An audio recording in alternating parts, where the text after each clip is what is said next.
Profesor Edi Hiraj dihadapkan. Silakan Prof, waktunya untuk paparan bisa 15 menit. Nanti dilanjutkan tanya jawab 10 menit. Ya, Majelis, karena tadi saya merasa keberatan, saya izin untuk mengundurkan diri ketika rekan saya Profesor Hiraj akan memberikan penjelasan. Nanti saya akan masuk lagi di saksi ahli yang lainnya. Silakan. Sebagai konsistensi dari sikap saya. Terima kasih. Ya.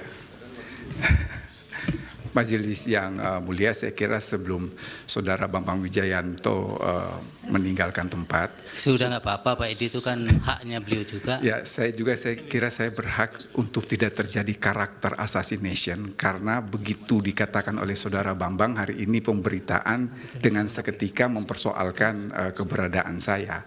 Saya hanya ingin mengatakan secara cuma 30 detik bahwa pemberitaan yang disampaikan oleh Saudara Bambang itu tidak disampaikan secara utuh. Pada saat itu Ali Fikri juru bicara mengatakan akan menerbitkan sprindik umum dengan melihat perkembangan kasus. Dan yang kedua, status saya sebagai tersangka sudah saya challenge di Pengadilan Negeri Jakarta Selatan dan putusan tanggal 30 membatalkan status saya sebagai tersangka.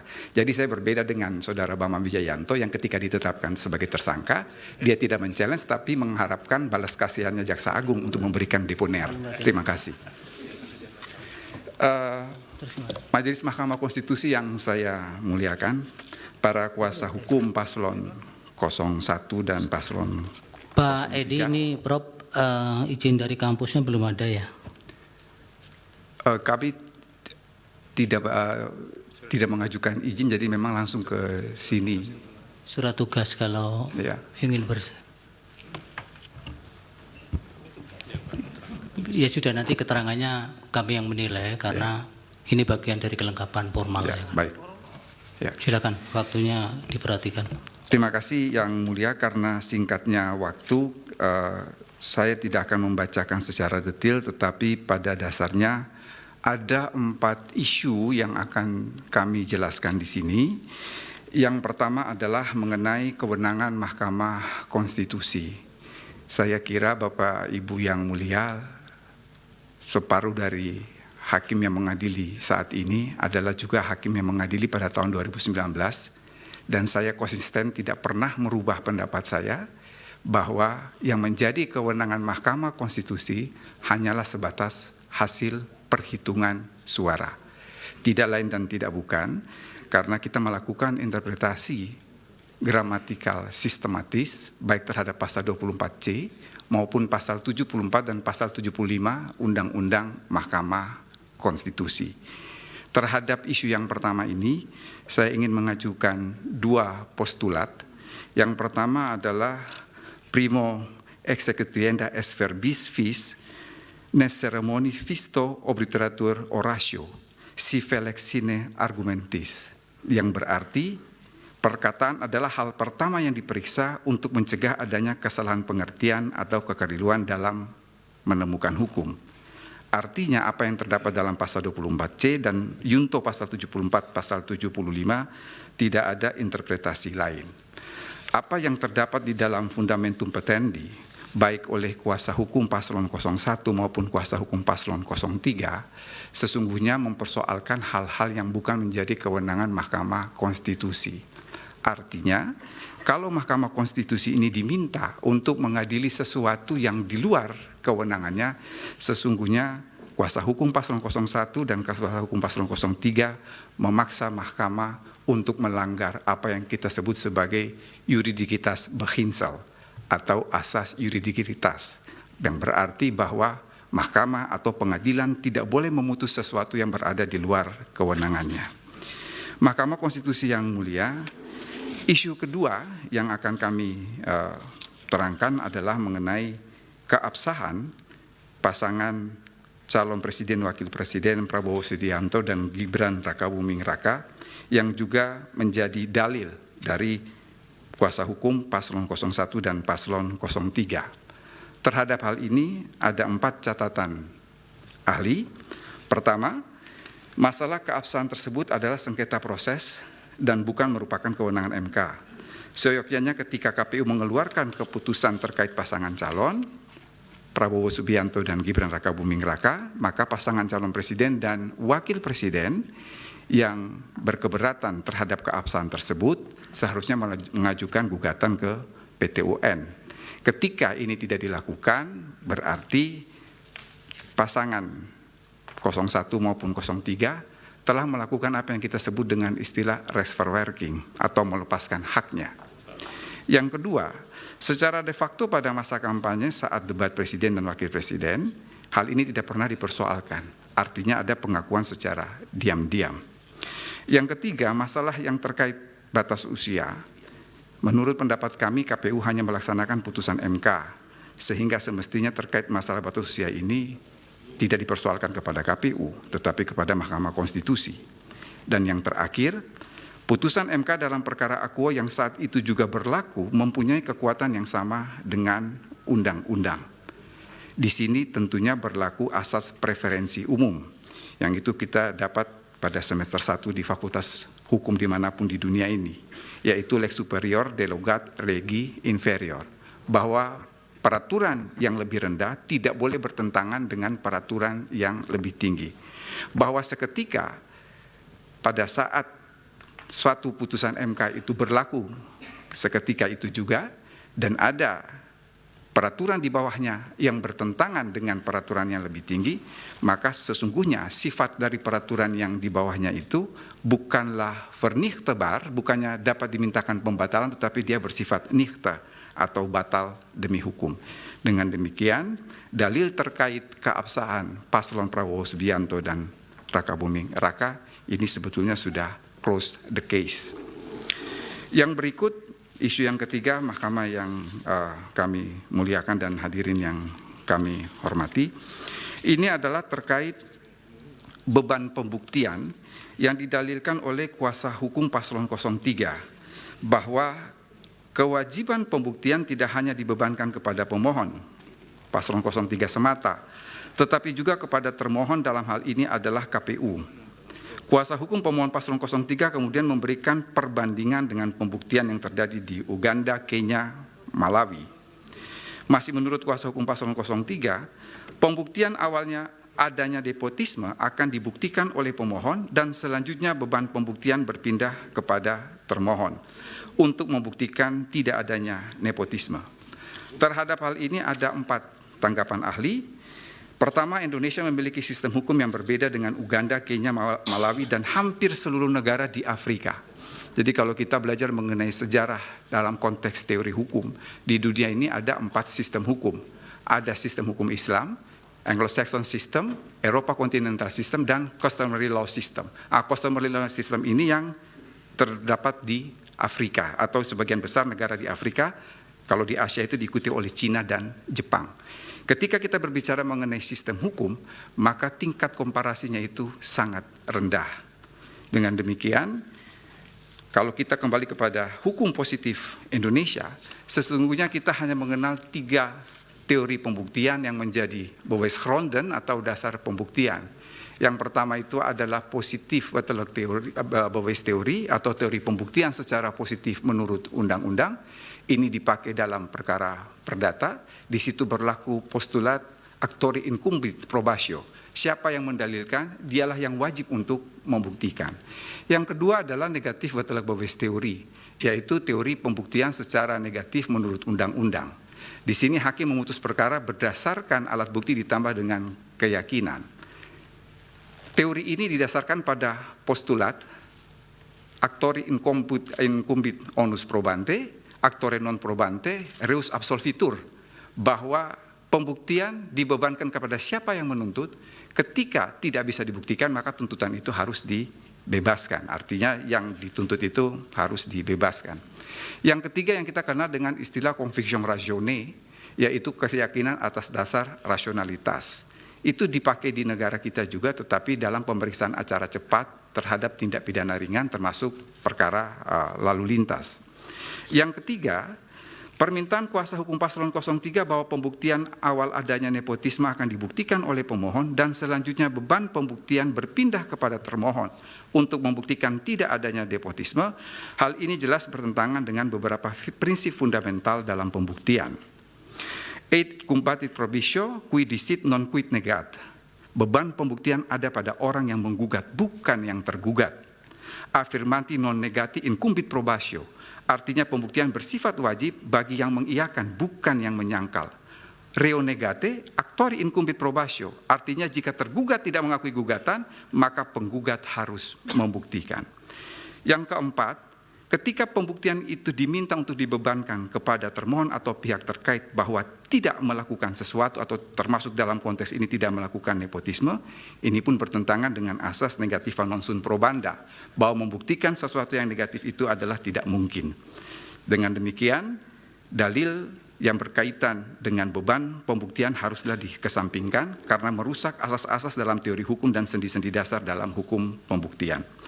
Yang terakhir, Mahkamah Konstitusi yang mulia yang menjadi catatan kami, ini yang sangat menarik adalah berkaitan dengan pelanggaran TSM berupa nepotisme yang didalilkan oleh kuasa hukum pemohon paslon 03. Dalam Fundamentum Petendi diakui bahwa ada res vacuum atau kekosongan hukum terkait nepotisme sebagai bagian pelanggaran TSM. Dan oleh karena itu kuasa hukum pemohon paslon 03 meminta kepada majelis hakim untuk melakukan resfinding atau penemuan hukum terkait nepotisme sebagai bagian dari TSM. Terhadap hal ini ada 4 tanggapan ahli. Pertama, sebetulnya kalau kita melihat dari sistem hukum yang ada di negara kita, persoalan nepotisme ini ada di dalam Undang-Undang Nomor 28 Tahun 1999, yang mana dalam Undang-Undang Akuo dia berada dalam frasa korupsi, kolusi, dan nepotisme. Yang kedua, bila mencermati dengan seksama dalam Fundamentum Petendi kuasa hukum paslon 03, tampak jelas dan terang dengan memasukkan nepotisme sebagai bagian TSM, berarti mengkonstatir nepotisme sebagai kejahatan. Pertanyaan lebih lanjut, jika diakui bahwa ada kekosongan hukum terkait nepotisme sebagai TSM, kemudian Majelis Hakim MK diminta untuk mengadili terkait nepotisme tersebut, bukankah hal ini bertentangan dengan asas legalitas sebagai prinsip yang amat sangat fundamental dalam hukum pidana? 3, kalaupun ini dipaksakan, Majelis Hakim harus melakukan penemuan hukum terkait nepotisme sebagai bagian TSM. Haruslah dipahami bahwa ada prinsip-prinsip penemuan hukum dalam hukum pidana yang membatasi hakim dalam melakukan penemuan hukum. Di antaranya adalah prinsip proporsionalitas, prinsip subsidiaritas, prinsip in dubio pro reo, dan prinsip exceptio firmat regulam. Berbagai prinsip tersebut hanya merujuk pada satu titik, bahwa penemuan hukum dalam hukum pidana tidak boleh memberikan kerugian kepada terlapor, terperiksa, tersangka, tertuduh, atau terdakwa atas kekosongan hukum tersebut. Yang terakhir, Majelis yang mulia, saya harus mengatakan bahwa ada contradictio interminis dalam Fundamentum Petendi kuasa hukum pemohon paslon 03. Di satu sisi Majelis Hakim MK diminta mengadili nepotisme sebagai bagian TSM, padahal diakuinya terdapat kekosongan hukum. Artinya Majelis Hakim diminta melanggar asas legalitas. Namun di sisi lain dalam Fundamentum Petendi, kuasa hukum pemohon paslon 03 mengutip buku How Democracy Die yang ditulis oleh Stefan Levitsky dan Daniel Ziblatt. Dalam buku itu terdapat anak kalimat yang berbunyi, beberapa pemimpin demikian membubarkan demokrasi dengan cepat seperti Hitler sesudah kebakaran Reichstag 1933 di Jerman. Ini kebetulan, secara kebetulan yang mulia, saya mengulas sedikit saja dalam disertasi saya mengenai peristiwa bukan kebakaran, bukan terbakar, tapi pembakaran gedung Reichstaggebouw di Berlin, Jerman, gedung parlemen Jerman. Peristiwa itu terjadi pada tanggal 27 Februari 1933. Sebetulnya yang membakar adalah kaki tangan Nazi Jerman. Tetapi ketika polisi datang dan mengolah TKP, di situ ditemukan seorang tukang batu asal Belanda yang bernama Marinus van der Lubbe. Dia ini kemudian yang dihadirkan di sidang pengadilan dan dijatuhi pidana mati. Mengapa saya katakan ada contradictio interminis? Sebab Marinus van der Lubbe ditangkap, Hitler memaksa waktu itu mendesak Presiden Jerman Paul von Hindenburg untuk mengeluarkan dekret.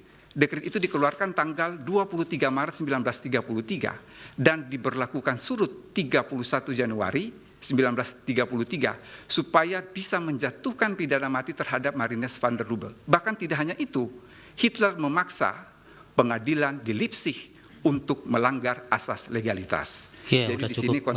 Nggak ada di keterangan kan itu, Pak. Kami kira itu saya ingin kami sampaikan, kurang dan lebihnya mohon maaf. Billahi taufiq wal hidayah. Wassalamualaikum warahmatullahi wabarakatuh. Terima kasih. Waalaikumsalam. Dari pihak terkait ada yang ditanyakan? Ada yang mulia, tapi sebelum kami bertanya, kami juga minta penegasan dulu. Tadi Saudara Bambang Wijayanto menyatakan tidak setuju untuk menanyakan ini. Saya mau tanya, apakah itu artinya bahwa pemohon juga semuanya tidak akan bertanya kepada ahli ini? Karena mereka ini kan bertindak kan sebagai pemohon. Atau hanya Bambang pribadi saja yang tidak mau bertanya? Iya. Untuk Bagaimana? Pas nanti giliran kami akan kami jawab. Akan menggunakan hak untuk bertanya. Ini pertanyaan hakim, dijawab dulu. Oh, pertanyaan hakim. Kalau pertanyaan hakim saya jawab tidak akan menggunakan. Baik. Baik, jadi dari pihak terkait dulu, silakan. Yang mulia, tambahan sedikit, selain solidaritas dengan rekan kami Bambang Wijayanto, karena tadi prosedur resminya juga belum, karena belum ada surat izin. Jadi ada dua hal yang membuat kami tidak mengajukan kami pertanyaan. Sudah catat tadi. Silakan. Terima kasih Dari Yang Mulia. pihak terkait. Bisa lanjut Pak Yang Mulia? Iya. Ya. Pada saudara ahli ya, Bapak Profesor Dr. Edi Hirij. Saya bertanya dua hal saja, nanti dilanjutkan lagi oleh teman saya Satria Nararya. Yang pertama, konsep lembaga peradilan Mahkamah Konstitusi ini kan dalam sepanjang yang berkaitan dengan perselisihan hasil pemilu ini kan coraknya adalah speed trial. Karena waktu atau kuota waktu yang disediakan oleh undang-undang cuma 14 hari sudah harus putus. Ini sangat berkaitan dengan bagaimana kira-kira sangat erat kaitannya karakter dan corak menyelesaikan persoalan ini, perkara ini yang tentunya juga sangat limitatif. Sebagaimana yang didalilkan oleh pemohon selama ini, banyak soal yang memang sangat banyak yang tentunya sangat tidak mungkin, tidak kompatibel dengan konsepsi lembaga peradilan Mahkamah Konstitusi yang speed trial dan limitatif itu. Nah, ini berkaitan atau beririsan langsung dengan bagaimana teori atau bagaimana prinsip-prinsip pembuktian, bagaimana kira-kira mendudukan real evidence dalam konsepsi pembuktian dalam perkara dengan kecepatan tinggi seperti itu. Untuk bagaimana bisa meneropong semua persoalan, apakah termasuk proses, termasuk tahapan dan seterusnya dalam waktu 14 hari itu.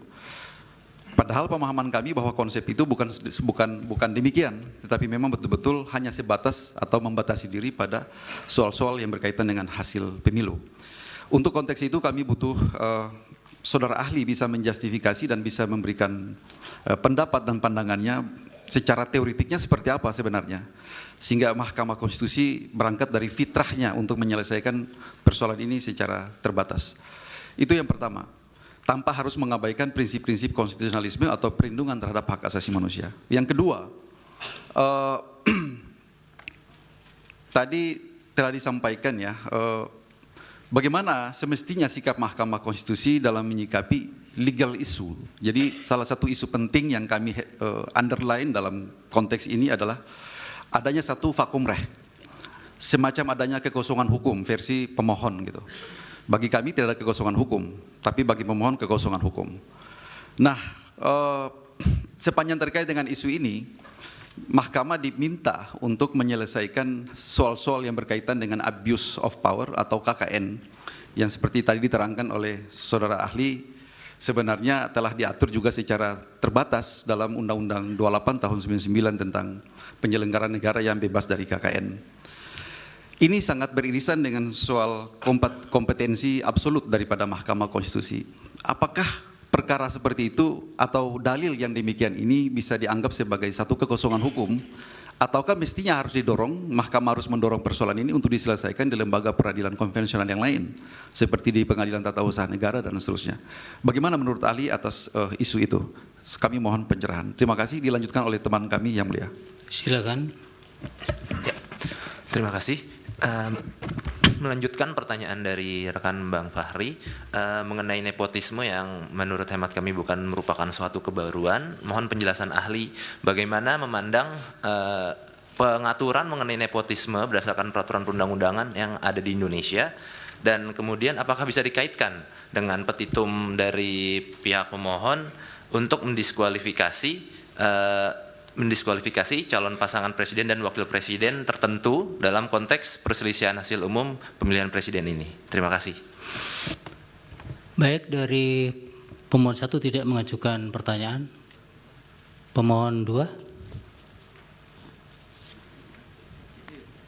Terima kasih Yang Mulia.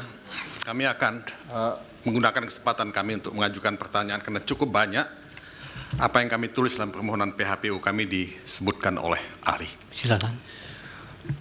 Yang pertama, memang kita berbeda paradigma. Desain konstitusional penyelesaian sengketa Pilpres ini memang menjadi isu yang sangat krusial di tahun 2024 ini. Karena kami melihat sengketa Pilpres yang ditangani oleh MK sejak tahun 2004 itu tidak berada dalam satu perspektif yang statis. Kalau banyak sekali yang mengatakan MK itu mahkamah kalkulator, kita sudah mulai melihat tanda-tanda zaman bahwa MK juga mulai mempertimbangkan hal-hal yang sifatnya tidak sebagai mahkamah kalkulator.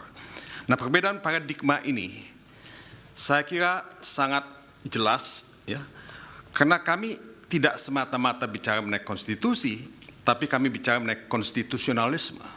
Semoga ahli juga bisa memahami perbedaan konstitusi dengan konstitusionalisme. Karena yang kita persoalkan adalah values atau nilai, ya, konstitusi itu sendiri, bukan tafsir sempit dari konstitusi gitu. Nah, pengalaman kami dan pembacaan kami terhadap semua MK di seluruh dunia, yang mereka tegakkan itu adalah konstitusionalisme, tidak semata-mata konstitusi. Nah, dalam konteks ini, kami melihat perbedaan paradigma ini sangat jelas ketika ahli mengimpose, memaksakan beban pembuktian dalam konteks hukum pidana ke dalam penyelesaian sengketa Pilpres yang menurut kami tidak sepenuhnya tepat. Tidak mungkin dalam sengketa Pilpres, juga misalnya dalam sengketa hak asasi manusia, pembuktian sistem hukum pidana yang berdasarkan kepada apa yang disebut beyond any reasonable doubt, ini diterapkan dalam persoalan sengketa Pilpres. Makanya dalam permohonan PHPU kami bicara mengenai balance of probability. Beban pembuktian itu tidak semata-mata kepada yang mendalilkan, tapi juga kepada pihak termohon misalnya. Nah, disinilah kami harus mengatakan bahwa MK itu tidak hidup, tidak eksis dalam isolasi. Dia tidak hidup dalam vacuum politik, social vacuum, political vacuum. Dan dia juga bagian dari dinamika global perkembangan hukum tata negara. Austria kami sebut memang, Kenya kami sebut, Malawi kita sebut. Nah, dalam konteks inilah kami hanya ingin menekankan bahwa dalam rangka menghindari apa yang disebut miscarriage of justice, kami keberatan kalau ahli, ya, mengimpos sistem pembuktian hukum pidana dalam proses sengketa Pilpres semacam ini. Kami kira perbedaan paradigma ini tidak akan mungkin direkonsile, Yang Mulia. Jadi saya hanya ingin mengatakan semoga ahli itu juga mengapresiasi perbedaan approach, perbedaan values, perbedaan paradigma yang kita lakukan ini. Ini semoga ya catatan ini ya buat ahli ya bisa di-appreciate ya. Yang Mulia, ini pembelaan bukan pertanyaan. Iya. Saya mengatakan perbedaan paradigma. Ya, jadi saya hanya minta dia mengapresiasi itu. Ya, Ya. nanti itu biar direspon ahli. Tapi ada pertanyaan tidak untuk Pak? Saya kira ini pernyataan sekaligus pertanyaan Yang Mulia. Oh, baik. Ya, terima kasih. Masih ada yang lain? Terima kasih Yang Mulia. Pertama saya tidak akan, saya kira sudah cukup apa yang diterangkan oleh Pak Mulia tadi mengenai perkara-perkara terkait dengan pemilihan presiden dan kemudian bagaimana diputus di beberapa negara. Saya tidak akan meneruskan itu. Akan tetapi saya akan coba mulai bertanya kepada saudara ahli, apakah saudara ahli membaca pada rapat PAH 1 ke-35 PP-MPR tanggal 25 September 2021 ketika membicarakan Mahkamah Konstitusi ini, apakah syarat pembuktian dalam hal menyelesaikan, memutus perselisihan tentang hasil pemilihan umum, itu dikaitkan dengan pembuktian-pembuktian hukum pidana, atau ini pembuktian dengan hukum konstitusi? Ini pertama, karena saya tidak menemukan itu, Yang Mulia, dari perdebatan yang terjadi pada tahun-tahun itu. Kemudian yang kedua, tentang pembuktian ini tadi, saudara ahli mencoba membawa sepatutnya pembuktian-pembuktian itu, terutama terkait dengan nepotisme, juga harus dibawa ke arah pembuktian pidana, karena beliau menganggap ini persoalan asas legalitas. Nah, saya kira kalau kita bicara tentang asas legalitas dalam hukum pidana, pasti iya kita akan setuju itu. Nah, akan tetapi kan bagaimanapun juga, perselisihan kita di Mahkamah Konstitusi ini, kita juga bicara tentang hukum administrasi. Kalau kita bicara tentang hukum administrasi dan juga terkait terutama berhubungan dengan kewenangan-kewenangan Mahkamah Konstitusi, menurut hemat kami pembuktian dengan cara asas legalitas seperti dalam hukum pidana itu tidak diperlukan di sini, karena tadi Pak Mulia sudah jelas menerangkan bagaimana keseimbangan pembuktian dan yang sudah diterapkan di begitu banyak negara di dunia ini. Yang ketiga yang saya ingin juga sampaikan kepada saudara ahli, pertanyaan saya kepada saudara ahli, saya tidak tahu apakah saudara ahli itu sudah membaca atau belum putusan di Kenya, Nigeria, kemudian juga Malawi dan Austria. Austria ini adalah satu negara yang sama dengan kita sebagai negara yang menganut sistem